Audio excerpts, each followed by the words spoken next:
2018 Lincoln Navigator First Drive, large and in charge. The vastly improved Navigator moves from back of the pack to head of the class.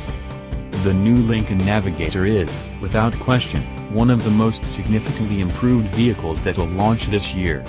The 2018 model year overhaul takes the Navigator from worst to first, cementing its place as not only the flagship for the Lincoln brand, but maybe even the best three-row luxury SUV money can buy, full stop. It starts with incredible presence, a design statement that's both imposing and alluring in its execution. Bold features like the big headlamps, bright grille, 22-inch wheels, and full-width taillights make a strong impression. The Navigator concept that stunned us in 2016 has transitioned to road-going form with only minor changes. We didn't really think those gull-wing doors would make it to production, did you? And while I won't go so far as to say it's immediately recognizable as a Lincoln, what is, if I'm honest? There's no arguing this thing turns heads wherever it goes. Yes, it's huge, but not a drastic departure from the 2017 Navigator. Dimensionally speaking, the length, width, height, and wheelbase are all within an inch or two of its predecessor. Lincoln will continue to offer the Navigator in standard and extended wheelbase L-body styles, the latter of which adds a foot of overall length to the normal version pictured here. But that massive size isn't off-putting. There's a softness to the sheet metal and the exterior brightwork, and the big features look appropriate on the sizable body.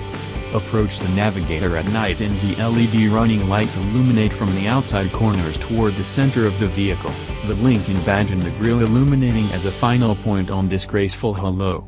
The power running boards quietly extend before your hand grasps the huge door handle. Step up, nestle into the 30-way perfect position seats, and sink into a cabin that's as lovely to look at as it is comfortable. There's a pause of admiration when you get inside the Navigator for the first time. You push the engine start button and the 12-inch digital instrument cluster comes to life, with only simple graphics, showing gauges and information depending on your selected drive mode. More on that later. Your hands grip the leather-wrapped steering wheel and make their way over to the leather on the door, the wood on the center console, the soft touch graining on every surface. Even in this pre-production tester, everything looks and feels elegant. The controls and knobs have a luxurious way to their action.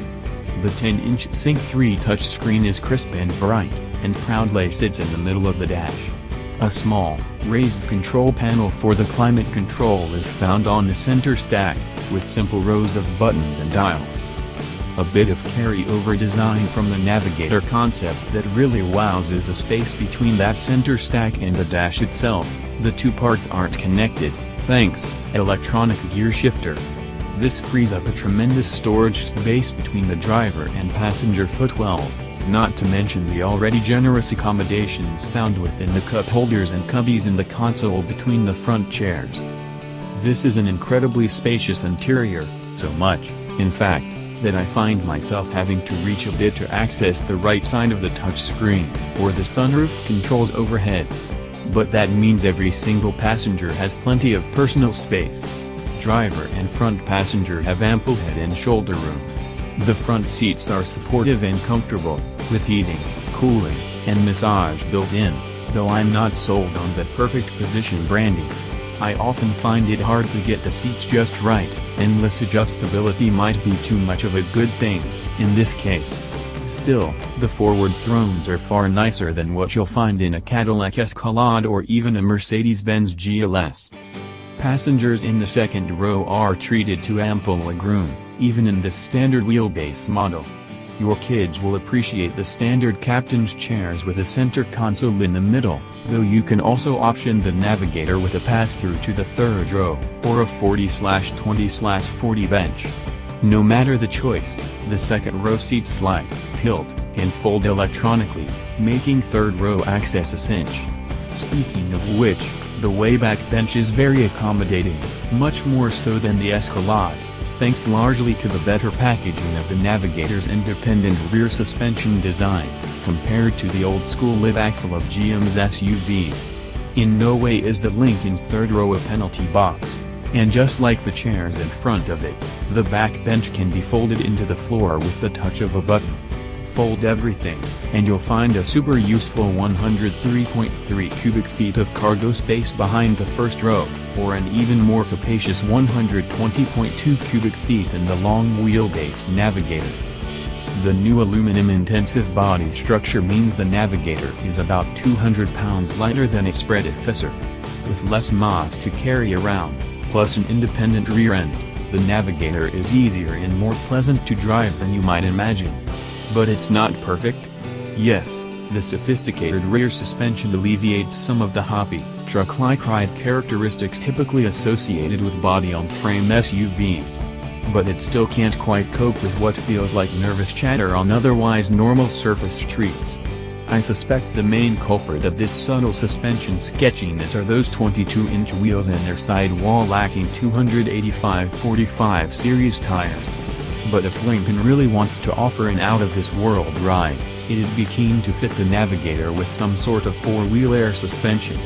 This might be the one area where Cadillac's Escalade, and its Mag-Ride dampers, outshines the Navigator. That said, the rest of the driving experience is a treat. Ford's EcoBoost V6 doing great work under the hood of the luxury Lincoln. This is the F-150 Raptor's 3.5-liter biturbo V6. And it makes the same 450 horsepower and 510 pound-feet of torque here in the Navigator, with the same 10-speed automatic transmission, and your choice of 2 or 4-wheel drive. There's ample power for both city and highway driving. Low-end torque comes on strong, and power builds progressively. The 10-speed automatic is mostly well-behaved, though occasionally hunts for the right gear during highway cruising. Given the Navigator's size and power, fuel economy isn't anything to write home about, but EPA ratings of 16 miles per gallon city, 22 miles per gallon highway, and 18 miles per gallon combined are average for the class. The 8,700-pound two-wheel drive torque rating is a best-in-class number, though with four-wheel drive, that number drops to a still hugely useful 8,300. Lincoln equips the Navigator with a number of drive modes, including a conserve eco-friendly mode and an excite dynamic tune, in addition to the default normal setting and a 4x4 friendly mode good for bad weather or muddy situations. Not that anyone will ever actually take one of these off-road. The differences between these modes are largely imperceptible. Excite might offer a bit more punch off the line, but it's no huge leap over the already hefty power delivery exhibited by normal. In all cases, the Navigator drives as it should. Steering feel has a nice weight, but is relatively vague in communication. Braking feel is solid. Roll and pitch are nicely dialed in. The Navigator doesn't handle like a sports car, but won't fall all over itself in a turn. Comparatively speaking, I'll say that Lincoln is ever so slightly nicer to drive than the Escalade. The gap would be higher if the Navi's ride issues were sorted, but the Land Rover, Range Rover and Mercedes-Benz GLS are indeed the ride and handling superstars among big boy SUVs. Before you write it off as a wishy-washy conclusion, know that, to me, the previous generation Navigator wasn't even worth considering. This 2018 model transforms the Navigator from an also-ran blah mobile to a best-in-class contender. That's worth a ton of praise. And it's worth your consideration, too.